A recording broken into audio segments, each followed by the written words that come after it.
Hi, Mazammel here. Thank you for tuning in. So, on this video, I'm going to talk about emotional numbness through unregulated screen time. And screens are something that are endemic in our society.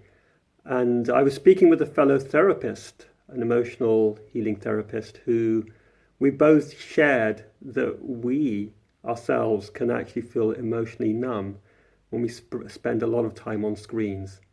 And so on this video, what you'll learn is how screens can actually begin to shut us down emotionally.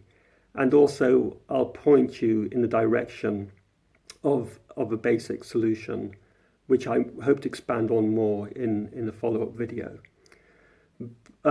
What I should mention is that this video doesn't wholly apply to all kinds of screen use. So on one end of the spectrum, you've got something like just diffuse, aimless web surfing that just takes you in and sucks you in. And another might be having a video call, which would be more innocent than the former one. So just firstly, a little bit about emotions. We all experience emotions, and we experience them in the body. We do experience them through varying degrees, but they're felt in the body. And the natural movement of emotions is that they come, we experience them fully, and they're released. We let go. So that's a natural movement. They come, we feel, and they come through and out. However, emotions can be uncomfortable.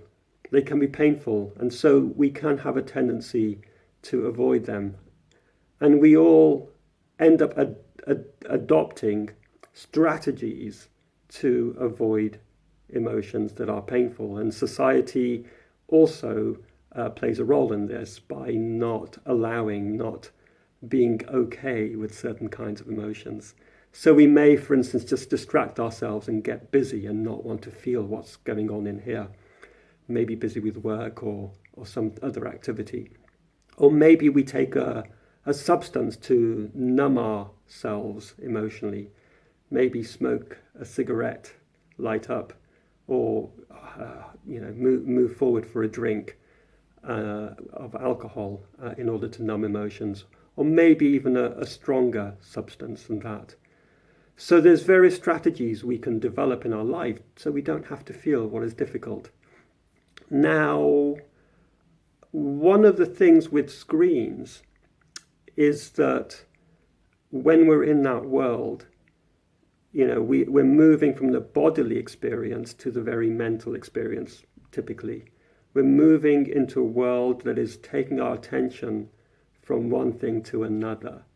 So we're really getting drawn into getting that next bit of information and that superficial level satisfaction. And I'm aware I'm somewhat generalizing, but that's becoming more the norm of moving to more information. It's like a domino effect. We get one piece of information and then that leads to another, and so forth. And we get very much into the mental realm. And that takes us away from the body such that we may even not realize that we're hungry or that we're thirsty or what we're feeling emotionally. And that's when, because emotions aren't felt, they're not acknowledged, they're not experienced, it doesn't mean they go away. It means they build up under the surface. And that energy can intensify and it can begin to run the show in the background. So it can kind of take us away from wholeness because they're not integrated. We're less whole. So this is one of the consequences of excess screen time, unregulated screen time, and we can begin to feel more numb as well and more zombified, and sometimes emotions can just erupt out of nowhere. And so I'll just touch on a basic solution for this, which I want to go into in more detail in a follow-up video, and that is simply to take breaks. And that sounds really easy, but given how compelling screens and information is, taking breaks needs a strategy. And a simple strategy is just this, to actually note down how much time we're going to spend on the screen and the time for a break. And we can kind of plan out our next few hours in that way, give specific times, and set a timer of some kind if that helps. So maybe we're going to do a 30-minute to 1 hour chunk of some kind of work or screen time, and we're going to take at least, I would say, 5 to 10-minute break. And so build in the next few hours in that way. If you take a longer break than you are anticipating, or go a little over with the screen time, then adjust the rest of those hours as necessary. But at least you've got a reference point that I would encourage you to really have present. And what is done in breaks, I will go into more detail hopefully in a follow-up video. But also there's a real value, something to be said for a longer period of time unplugged.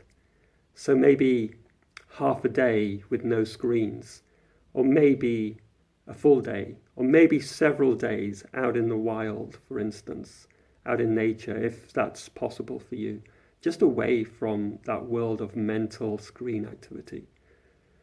So I hope you found this valuable, just a little video on the consequences of screen time in terms of emotional numbing, and a little bit of a tip on and strategy on how we can overcome that. And if you did find it useful, I'd love it if you would give it a thumbs up. And if you wanted to follow me, if you see this, say, on YouTube or social media, then please do. That would be great. And I look forward to seeing you on the next video.